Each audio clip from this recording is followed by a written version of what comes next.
선고 바로 진행하겠습니다. 일단 좀 선고 내용이 조금 길어질 수도 있어서 잠시 앉아서 진행하시겠습니다. 자, 피고인은 내란 주요 임무 종사, 직권남용 및 위증 혐의로 기소되었습니다. 각 제명별로 공소사실의 요지와 그에 대한 판단을 살펴보도록 하겠습니다.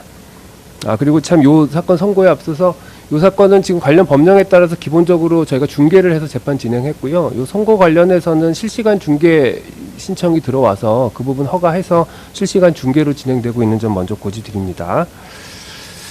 자, 그러면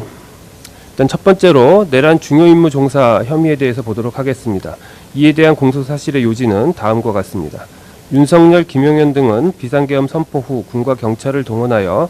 우선 국회를 봉쇄하고 장악하여 비상계엄 해제 요구안 의결을 저지하는 등 국회를 무력화시킨 다음 비상입법기구를 창설하고 선관위를 장악한 후 부정선거 및 여론조작 관련 증거 확보를 내세워 법률상 근거 없이 선관위에 전산자료를 영장 없이 압수하고 제1야당인 더불어민주당 당사와 등록된 여론조사기관인 여론조사꽃 사무실 등을 장악하는 한편 포고령에 근거하여 국회의원, 정치인 등 주요 인사와 선관위 관계자들을 영장 없이 체포 구금하고 MBC, JTBC, 한겨레, 경향신문 등 정부의 비판적인 입장을 취하는 언론사에 대한 봉쇄 및 단전 단수 조치를 하려고 계획하였다.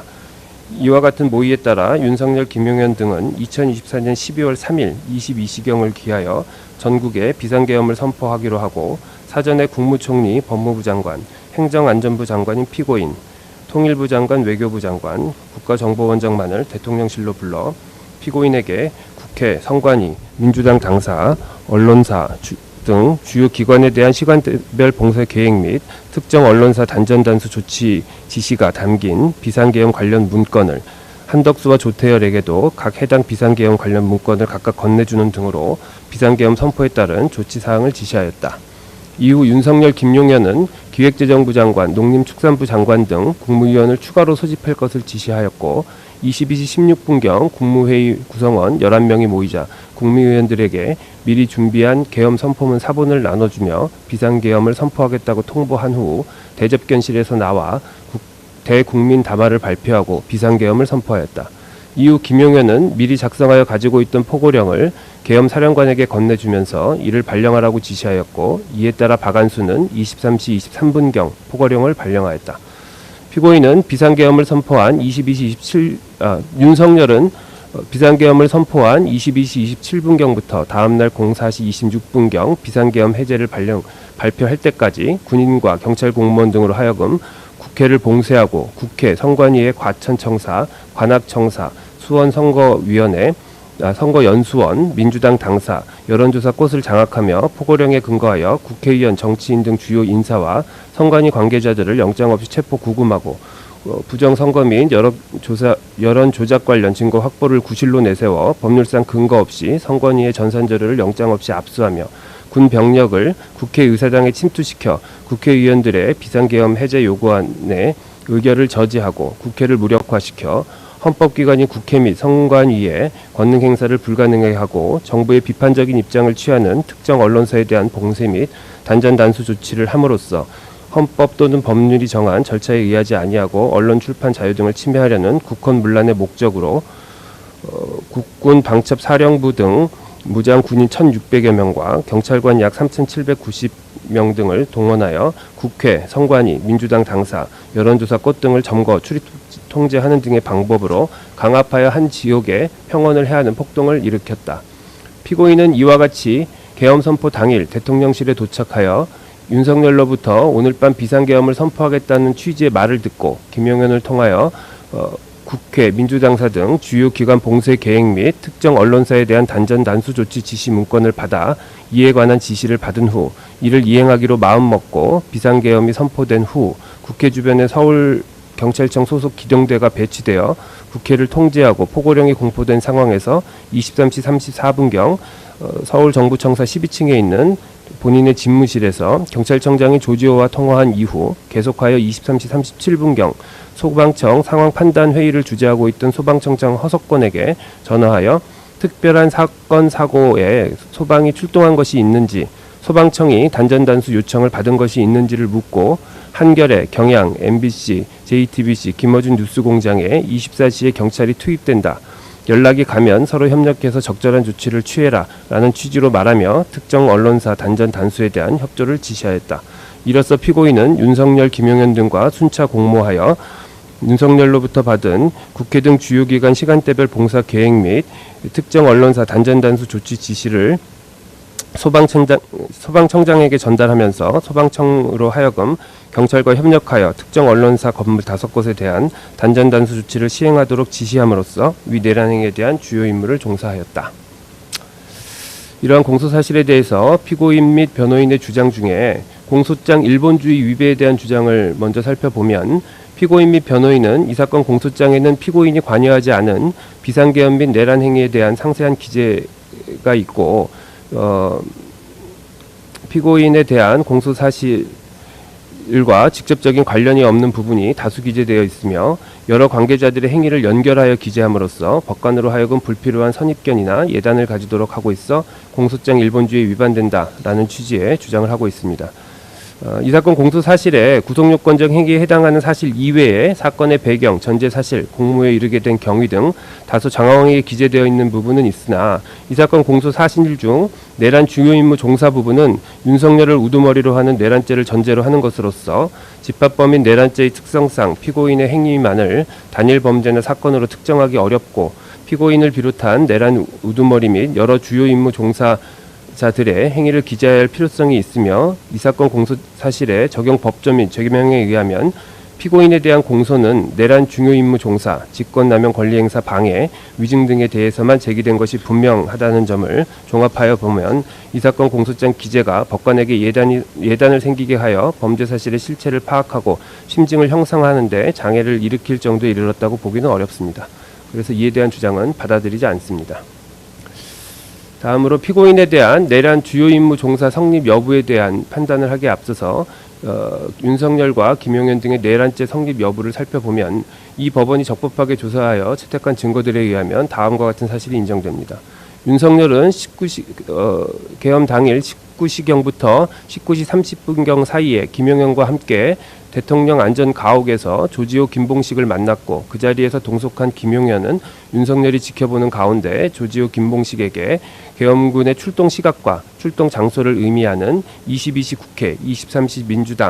민주당사 등과 같이 기재된 문건을 교부하였습니다. 이후 서울경찰청으로 복귀한 김봉식은 19시 50분경 여의도 인근에 배치된 경찰 기동대 현황을 파악하였고, 20시 07분경 조지호에게 전화를 걸어 여의도 인근에 4-5개의 기동대가 있다고 보고하였으며, 서울경찰청 경비부장을 통해 광화문 타격대에 여의도 배치를 지시하였다. 윤석열이 22시 27분경 비상계엄을 선포하자 조지호와 김봉식은 22시 30분경 경찰 300여 명을 국회 주출입문 및 담장 중심으로 배치하였고, 조지호가 22시 45분경 김봉식과 통화를 통해 국회 출입 차단을 지시하자 22시 47분경부터 국회 출입이 전면적으로 차단되었다가 23시 07분경 국회의원, 보좌관, 국회 직원 등은 신분 확인을 거쳐 출입하도록 하였다. 조지호는 23시 23분경 포고령 발령 사실을 알게 되었고, 윤석열로부터도 23시 28분, 30분, 34분에 걸쳐 전화를 받아 국회 통제와 관련된 지시를 받았다. 결국 23시 37분경부터 다음날 01시 45분경까지 국회의 출입이 전면적으로 차단되었다. 또한 김용현의 지시를 받은 육군 특수전 사령부 사령관 곽종근은 22시 30분경부터 22시 31분경 사이에 707 특수임무단 소속 2개의 지역대에 헬기를 통한 국회 투입을 지시하였고, 수도방위사령관 이준우도 비상계엄 선포 후 수도방위사령부 소속 군인들과 함께 국회로 출동하였다. 707 특수임무단 소속 군인들은 국회 경내 운동장에 도착한 후 본관으로 이동하여 국회 본관으로 들어가는 출입문을 확보하고자 하였고, 그 후 일부는 국회 본관 유리창을 깨고 본관 내부로 진입하였다. 제1공수여단 소속 군인들도 12월 4일 00시 30분경 국회에 도착하여 그 무렵 국회 경내로 진입하였다. 한편 윤석열은 2024년 12월 4일 00시 30분경 곽종근에게 전화를 걸어 아직 의결 정족수가 채워지지 않은 것 같다. 문을 부수고 들어가 안에 있는 인원들을 밖으로 끄집어내라 라는 취지로 지시하였고, 이진우도 같은 날 00시 40분부터 00시 45분경 사이에 제1경비여단장에게 국회 본관 내부로 들어가 국회의원들을 외부로 끌어내라 라는 취지의 지시를 하였다.